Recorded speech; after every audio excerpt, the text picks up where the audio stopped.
Halo semuanya, Assalamualaikum warahmatullahi wabarakatuh. Perkenalkan, saya Lili Wulandari dengan NIM 22000029253. Pada kesempatan kali ini, saya akan membahas mengenai pneumonia. Jadi, pneumonia itu apa sih? Pneumonia adalah infeksi bakteri, virus, atau jamur dari satu atau kedua sisi paru-paru yang menyebabkan kantung atau alveoli di paru-paru terisi dengan cairan atau nanah. Lalu, apa sih tanda gejala dari pneumonia? Untuk tanda gejala pada pneumonia yaitu seperti batuk, pernapasan cepat, demam atau tanpa demam, bunyi nafas mengi paling sering terjadi pada pneumonia virus.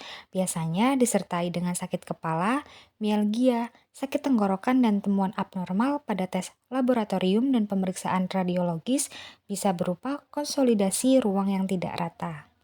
Selanjutnya yaitu adalah prevalensi pneumonia di dunia.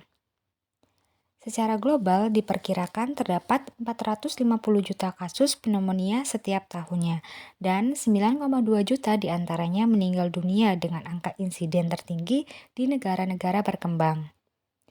Terdapat lebih dari 1.400 kasus pneumonia per 100.000 anak per tahun.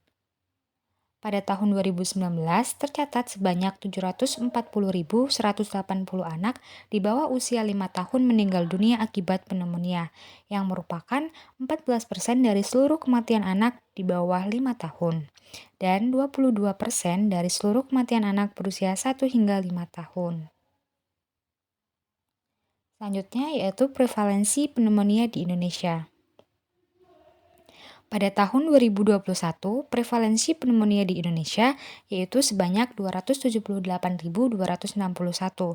Angka case fatality rate pneumonia pada tahun 2017 untuk kelompok umur 1-4 tahun lebih tinggi, yaitu 0,32% dibandingkan dengan kelompok usia kurang dari 1 tahun yang tercatat sebesar 0,27%.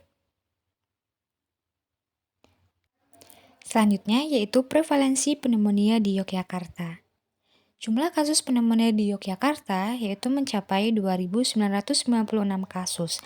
Berdasarkan hasil survei demografi dan kesehatan Indonesia pada tahun 2012 menunjukkan bahwa angka kematian balita di daerah istimewa Yogyakarta adalah 30 per 1000 kelahiran hidup. Sementara itu, profil kesehatan DIY pada tahun yang sama mencatatkan AKBA sebesar 9,8 per 1000 kelahiran hidup.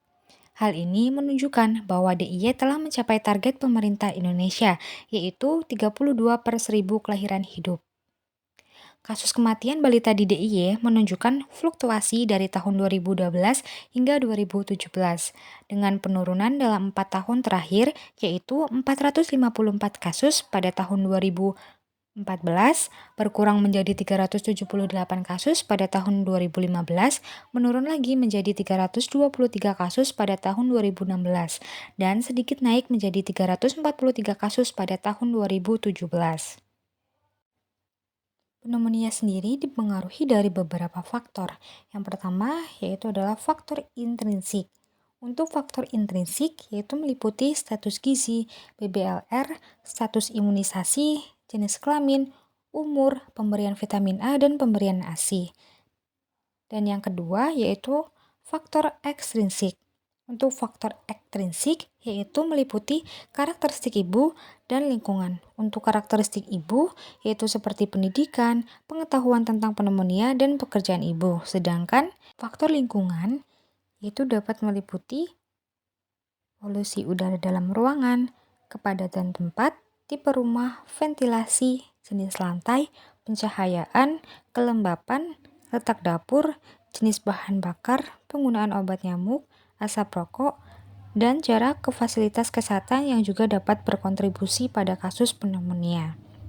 Adapun tujuan dari penulisan ini yaitu Yang pertama yaitu untuk meningkatkan kesadaran tentang pentingnya pencegahan dan pengobatan penyakit pneumonia, terutama di negara-negara dengan prevalensi tinggi. Yang kedua, yaitu dapat mempelajari tentang penyebab pencegahan pneumonia serta gejala-gejalanya. Yang ketiga, yaitu dapat mengetahui hubungan antara host dan environmental dengan kejadian pneumonia, dan untuk mengetahui faktor intrinsik dan ekstrinsik yang berkaitan dengan pneumonia. Dan yang keempat, yaitu untuk mengembangkan strategi antisipasi serta penanganan pneumonia yang dapat menjangkau lapisan masyarakat.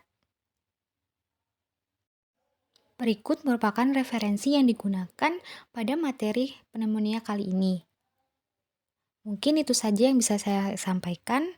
Kurang lebihnya saya mohon maaf dan terima kasih sudah menyaksikan video ini. Saya akhiri, wassalamualaikum warahmatullahi wabarakatuh.